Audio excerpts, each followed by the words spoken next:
This is Dave Meltzer with Entrepreneurs, the Playbook. I am so excited. I have a killer entrepreneur, Rick Nechio. He is and has started the co-founder of Nechio Novak, but he was a former executive with Anheuser-Busch. What a transition we're going to talk about today. Welcome, Rick, to the Playbook. Thank you so much, David. Thank you for having me. Excited to be here. You know, there are no overnight successes. And I start off a lot of my speeches around the world saying, you know, I grew up with nothing. And, you know, if I had a basement when I grew up, you know, your basement had a basement. I thought I grew up with nothing, with a single mom and 6 kids packing my dinner in a paper bag. You yourself were born outside of the United States. And yet, you know, nobody's an overnight success. Correct. We all have to come from somewhere. I would love for you to share with us the story about where you came from. Absolutely. And then we'll talk about how you got to where you are. Yeah, absolutely. Again, thank you for having me. I was 18 years old, just like any other teenager, living out in Brazil. I was born and raised in Brazil. One of those nights, my dad looked at me and he said, son, you are the only family member that does not speak English. And why didn't you speak English? And I think it was a combination of probably not having enough drive. I was also growing up as trying to figure out life as a teenager. I didn't have the best grades. You know, I did not know what I wanted to do. My uncle, it's a self-made entrepreneur who started from nothing, built a very nice business. So I could also see from him an inspiration that if you believe and you could do something, you just need the drive. Were you popular in high school? I was not. You were? I was not. Yeah, and I was. It was interesting because I was always trying to fit in, and I wasn't sure where I belonged. And at the same time, my dad, which is crazy, he went to school to be a priest, which then later ended up meeting my mom, and something happened, and then he changed path. But and he graduated, like he's like a philosopher in life, but would focus on marketing. And when you got a combination of my uncle self-made, which dropped out of school and just went for it, to see that gave you that passion of I can replicate what he's doing. And at the same time, my dad was, no, we need this foundation. We need a process in place. A lot of times that if I got home late, my dad would talk to me for over an hour. And I'm like, can you just yell at me and let me go? And I think a combination of the two allowed me to have an understanding of what was possible, that you need discipline, and yet you do need a drive if you want to succeed. But at the same time, I was young. I was 18 years old. My dad saw that I was a little bit lost in what I was going to do. When he approached and said, I didn't have a choice, really. So I'm very fortunate my dad said, you're going to go to the US to go to school. Dad gave me an opportunity to come to the United States to go to school, and I had to learn English. It was a mission. My dad was very clear. I'm only paying for 90 days, and you have to learn this thing. And of course, first day, I'm thinking, I'm going to go to Florida. I'm going to go to Orlando, amusement parks. This is vacation time. I'm going to spend 3 months. The Super Bowl. I'm going to Disney. Yeah, I'm going to have a good time for 3 months, come back, and I'm going to be the coolest kid. And then day one, when I got in the US, I realized that now this is for real. This is a good chance, and I have to get through it. It took 90 days to learn English to a point where I was doing 500-word essays. Again, I never had amazing grades at school. How many hours a day did it take in 90 days to get to that fluency? It was every day focus on just learning. This is before 7 days a week. Yeah, this is before Google, where you can search a word. You know, what is hola, right? Yeah. Or hi. Well, just wait. In a few months, iPhones are coming out with the auto translate in 93 languages. I know. You can have your accent. I know. That's going to be amazing. But this was a time where I had a dictionary, a pocket dictionary, and I carry it with me. And then I was a little bit embarrassed that it said English to Portuguese. I didn't want anybody to know that I didn't know English. So I remember putting Scotch tape and putting some stickers on it, and I carried that with me everywhere. And if I would see somebody walk by with a hat that had a word on it, I would look up on the dictionary to figure out what it was. And if I didn't know, I would ask. And I really committed to it. But I went to school, and I had a professor that was very dedicated into teaching me, but I only had 2 hours a day with this gentleman. but I had a short timeline. And then he would give me the homeworks, and it was 3 books. I still have the books, level 1, 2, and 3. Then if you look at the books, looking back in time, like how can somebody learn anything out of those 3 little books? But they created the foundation to be able to learn English. And then something very interesting happened in my life where I met August Busch III, third generation owner of Budweiser, by chance. I had no idea who he was. Had the opportunity to meet him. We strike a conversation. My intent is to practice a broken English. Was it a social event or a business event? It was at University of Central Florida.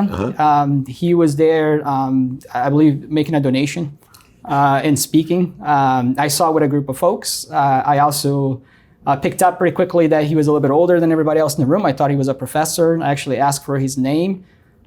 He got a little bit offended, turned red, because he thought I walked across the hall to talk to him because I knew who he was, which it was not the case. Then he kind of walked away. One of his security guards gave me a business card that said Anheuser-Busch, put a name down. I had no idea what Anheuser-Busch was. I knew Budweiser, of course. But I didn't know the parenting company. And then when I reached out to that person, it happened to be there was a leadership within HR, within Anheuser-Busch. I was too young to work on the beer side, so I ended up working for Anheuser-Busch Entertainment. And during that, I learned the beer side of the whole company structure and everything else that they had. I got very excited about the potential. But what's amazing is that a situation that I wasn't expecting, an opportunity that that happened by chance, took me around 14 countries. I got to work with incredible people, got to work on amazing brands. I got to watch incredibly talented individuals that had the drive and then had amazing mentors, because you're working for, at the time, you're working for the king of beers. There's a lot of responsibility. There wasn't, the craft movement wasn't as accelerated as it is today. Or the wine and the seltzer and the consumer on that category was very loyal to, this is what I buy, this is what I drink. And the same thing, those trends are translated into the auto industry. If I buy a Chevy, I want to buy a Chevy. If I buy a Ford, and so forth. So we start to see that revolution. But what was interesting was, by being surrounded by people that had skill sets that I didn't have, allowed me to pick up and learn from them. And very quickly, I also learned. Do you think those 3 books, the 1, 2, and 3 that you still have, do you think what they were teaching you is a way to learn that you utilize with all of these different people and their situational knowledge? Is that why those books can be so small, as it gave you a perspective or a mindset that allowed you to learn and change your life in that direction? Yeah, I think because it was a process on how to get to it. If you start here, and if you do this exercise, and if you improve your vocabulary and you follow this exercise, practice. I think that core discipline allowed me to understand that there's always a path to get to something or to do something, even if you don't know. I think everybody has incredible ideas that come to them, and a lot of times, it's either a fear or a hesitation to jump in and to do something. And I think a lot of times it could be that you're afraid to not succeed, or you're afraid it's not going to work, or you're looking at the wall that you have to climb in order to achieve that vision, achieve that dream. And then I think what happens too is a lot of times ego gets in the way, right? They want to start something, and I had the idea, I'm going to do this, and then you take it from 0 to 80. 0 to 40, but to get to 40 to 100, you need an expert, and you're not the expert, of course, because you stumble and to learn. And I think a lot of people sometimes forget to take a step back and let the right folks and the right individuals to take place. And I saw that also working with a lot of different brands that we did. I remember one thing that was incredible was to be able to work on the Stella Artois brand with a great team, and here's sales strategy, then the marketing, and we are in the process of relaunching Stella Artois into the United States. Then you go to Belgium to figure out what's happening. Then you're starting to understand what Heineken was doing, what Amstel Light was doing. and you start learning from those strategies, but being able to create something from thin air that, it's a 1366 brand, there's a legacy brand, but you have to connect with the consumer of today in a different country. What was interesting is that it fell back to that process. Every brand, here is 5 steps, 4 steps. Who is the demographic? What's the consumer look like? What's the taste profile? What do they like? What's the price point? And beyond the process, though, one of the most interesting things that parallels what I see in my life, I call them touches of favor, is the ability to see things with your blinders open. And I think the influence that your father and his brother had, or if it was your uncle Sure. was the brother, because it's very parallel to my family, where my mom was, doctor, lawyer, or failure. My brother's actually a rabbi, right? Oh, wow, so they yeah. see things Yeah. in a They very pause black and they think. yeah. And there's fear everywhere in every decision. It's fear based, not abundant based. They're not willing to, PT Barnum it, as I say, hey, you're going to lose everything. Well, how do you think I got here? That's the story of my life. Yep. But in that respect, there's something of whether it was, meeting, my professor, my Admiralty law professor. The reason I went to law school is to be rich, to be an oil and gas litigator, is the one that recommended me to a publisher to be in the internet, Wow. right? In 1992. And that changed my life. And then I met another guy, and then I met Leigh Steinberg, and that changed my life. And Warren Moon, and these are all, I wasn't going to interview with Leigh Steinberg when I met him, right? I was helping somebody, and he told me he had a job for me. It's like writing a name on the card. Yeah. I believe there's a mathematical equation to coincidence or luck. What is your philosophy or perspective? Because people can look at your life and say, oh yeah. That was easy. Yeah. Yeah, you're lucky and easy. Yeah. Right? And mine too. It's all luck. But I think that there's this perspective or mindset that creates coincidence.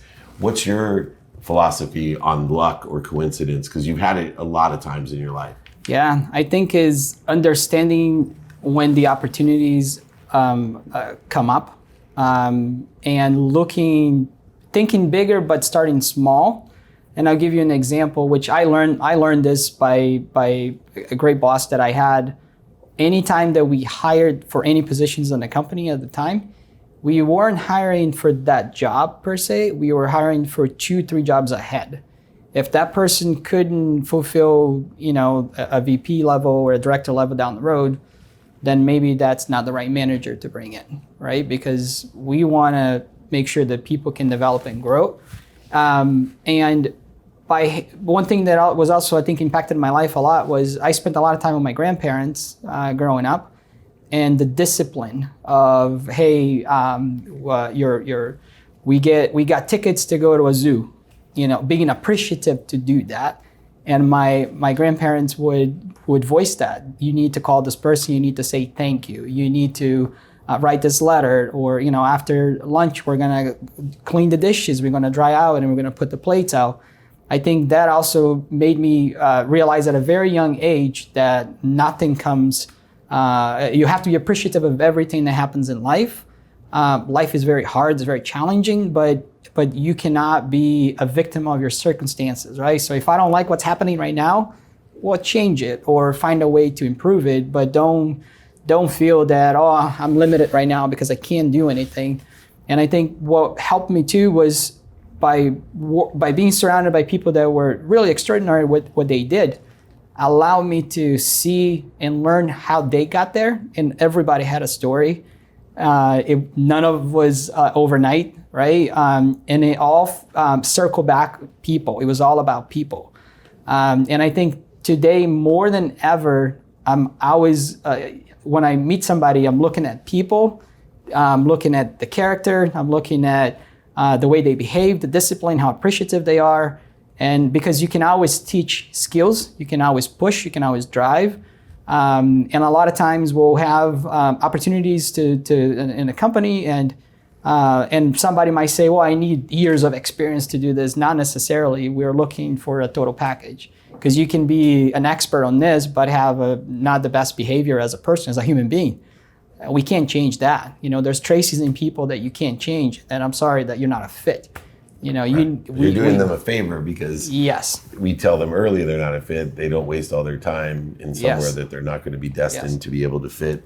speaking of which, you somehow decide that the opportunity of creating Nechio Novak is a good opportunity. A lot of people with the executive role that they have with one of the biggest companies, most successful companies in the world, that is going nowhere. It thrives in recessions, it thrives in pandemics, it thrives in good times. You know, there's always a good purpose or reason to engage with Anheuser-Busch.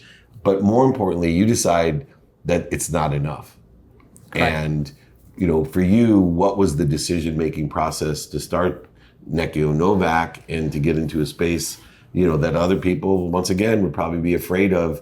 They would too much enjoy what they would be losing to go ahead and start a new venture. Yeah, you know, that's a great question. I think what was interesting is that when we got to work on so many different brands and build and see the success. And eventually I started to realize that, well, we've done 2-3 brands. We accelerate brands every year. You tell us what we need to grow, we'll grow it, we'll scale. And it got to a point where you start to think, maybe I could actually do this on my own. However, you're still not sure if you can actually do this. So one of the things that I knew I would miss by leaving a big corporation, a dream job, and an incredible company where I learned so much. How many years were you there? 20 years. And I have the utmost respect for everything that they do, and it's incredible, and they have amazing friends. So I started to identify, what am I missing if I leave? Okay, so I need structure. I need to start identifying who are the right key players. Because my skill set is here, but I don't have this skill set, or I don't know what this person can do. Or this resource. Or this resources. Right? Resources Hidden resources in 20 years that you may or may not be aware of. Yes. And, I worked for a huge multi-billion-dollar company myself, and when I left, and I was much younger, and I didn't stay as long as you, but it was like, whoa, I didn't realize, even payroll had so many different things to do. Yeah, trust me. And once you start, moving from an employee to becoming an owner, you start realizing that everybody gets paid, and you not necessarily get paid. Right. Right. That's a beautiful lesson. Isn't it? Yeah, it's amazing. I remember. I never forget, like, going through the process of also how fast the resources and the cash goes. Because sometimes a simple activity that you think that you budget, it's going to be this, and all of a sudden there's all those hidden details, and then I always go back into. I call that dummy tax. Yeah, and I always and I always go back to those, that the 3 books, or my grandparents telling me that you have to do this, and this, and there's no detail that is irrelevant. Everything matter. And the more and more that I saw from having a business is that you can never leave it for a chance. Oh, this is going to happen. I know this person wants this. It's going to happen. We're in. It's all good. No, it's not. A lot of times, if you don't inspect what you expected, it doesn't get done. And that was another boss I had that he would come up with an amazing plan. Here's what we're going to do. We're going to deploy it. And if we did not go and check the stores, the retail stores, the grocery stores, to make sure that the product was up, that the pricing was right, it wasn't even get done. And I think a lot of times that people see the excitement and the fun part of it, but they don't look at how hard it is to make sure all those little pieces are in place. And I give you a good example was, we had we growing market share, and we had one zip code in the country that market share went down drastically within literally 3 days, 4 days, 5 days. So everybody's pulling reports. You have the smartest people in the room. It looks like a NASA control center. And I'm like, well, this market here is 3 hours from my house. I'm gonna drive down there. So I drove down to the actual retail stores that were driving the decline, and all I learned was that it was independent. It was an independent convenience store. They lost the barcode for the Bud Light can, so anytime somebody was buying a beer can of that size, they were ringing another different UPC brand. Code of a different brand, and that impacted the decline of the report. But none of us at headquarters could figure that out, and it was literally sitting going into a store, looking at the shelf, sitting there with a store operator to learn that it was it was so simple, but that simplicity was causing a huge impact on the data, and nobody could figure it out. Right. It's an old saying, might be more interested than interesting. Last question, real quick. Sure, yeah. Quite a journey. There's millions of teenagers right now, especially because of the pandemic, that are sitting in the same position that you were in. They don't know what to do. They're probably a little bit paralyzed by pressures from the parents and the aunts and the uncles and the grandparents and siblings, everyone thinking they know what's best for them. And they're scared. And they're going to make these subtle decisions that are going to change their life. You to go ahead and open the blinders and say, you know what, I'm gonna go to Disneyland, or Disney World, right? But then take advantage of it. For sure. For day one, you realize I got 90 days. Yeah, and that I gotta get it together. Change my life. And you put your intention and attention into changing your life. You allowed your faith, it delivered itself in a different way by meeting, Anheuser-Busch himself. But you really, day one, when you got to Orlando, you started to put your attention and intention into a different direction. What advice do you give after all these years and successes you have in Nechio Novak and all the journey of being a great entrepreneur? What advice do you give to those millions of teenagers that are sitting exactly where you are sitting, some country, somewhere, not knowing? What advice do you give them? Great question, and I get a little emotional too because it brings me back. Back to that time. What's important is that when you're sitting there looking back, it was one, believing in yourself that you have the power to do just about anything that you like to do, and learning the process or asking for questions or not worrying about other people think. Because a lot of times, like if I ask a young teenager today, which had happened, I asked this kid, and he said, my dream was to start a valet company. I said, oh, that's great. And I said, have you budget for it? He's like, oh, it's going to be about $1,200. I'm like, oh, that's great. Okay, I'll match it. I told him, I said, I'll match it. You put $1,200, I'll put $1,200. Oh no, $1,200 is so much. I don't want. And then I turn around and then ask again another question. They said, hey, have you seen the new cell phone? And he's like, yeah. How much is that? $1,200. I said, you gonna buy one? Oh yeah, I'm saving up to buy one. I said, well, what if you started this company or follow your dream or put priorities in place to what you want to do? Within 6 months, you can buy that. You can buy 4 of those. But if you don't take the time to pause and understand that you need that discipline in order to you need to put the time in order to do something. It doesn't matter if you want to be an artist, a musician, if you want to be an entrepreneur, if you have an amazing idea.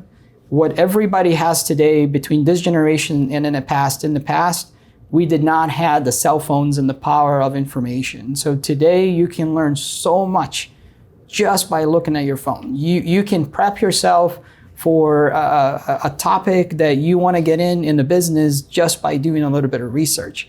And we can see, and I see this today when you meet somebody and they want to get into a space, and if they had spent 10 minutes researching, they would know what the pitfalls were or where the warning flags were. And I think when you're a young teenager trying to figure out life, a lot of times you forget that if you want to start your company and my business is going to be X, try to learn about that, because what you're going to realize is that the information and the power of knowledge, it's at your fingertips, which I didn't have that growing up, and my parents didn't, and grandparents.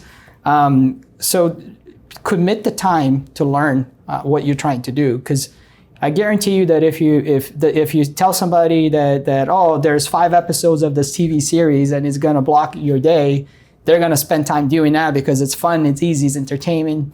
But when you say, hey, here's 3 books, change your life. Read 3 books, or listen to this person, or make a phone call, ask somebody, look for somebody that is in that field, and ask questions if actually this is something that you want. I think it's just, don't be afraid to start, but have the discipline to do it, and learn that nothing comes easy. There is no overnight success. That does not exist. And luck is you have to create the luck, right? It's not something that just happens. And everybody has amazing ideas. Everybody has opportunities that come to them, but only a few people realize and grab them and go forward. And I think my advice would be to be brave and believe in yourself that you can do it. Don't hesitate, because if you hesitate too much, the time goes by and then that opportunity is gone. Yeah, and we see that with investments, because we'll have a great idea that someone else comes in, and we go through the process of people, product, or services, and then the process, the discipline. And if they take too long, or if they are not sure or they dance around their idea, well, this idea is no longer good, because things move fast. Yeah, and now we lost confidence that you know what you want to do. And I pull back into, like, if you have a bunch of friends and you say, hey, I'm gonna order pizza, what do you guys want? And you gotta order 20 pizzas. But if you walk in and say, hey guys, I got pizzas, cheese, pepperoni, and veggie, help yourself. Yeah. It's done. Nice. And just believe in yourself to make those decisions. And a lot of times people think going into a management position or doing something like that is it's easy, because you know you're moving into a position to make decisions, and not every decision is fun, right? Having to put in the work, it's not necessarily fun. Try firing someone. Yeah. But, and that's another one. Yeah. Well, Rick Nechio Novak, thank you so much. You should be the poster child for my favorite saying, be more interested than interesting, changing your life through making those decisions and paying attention and intention to the coincidences that you truly desire in your life. And your life is a testament to that. I appreciate you so much for your playbook.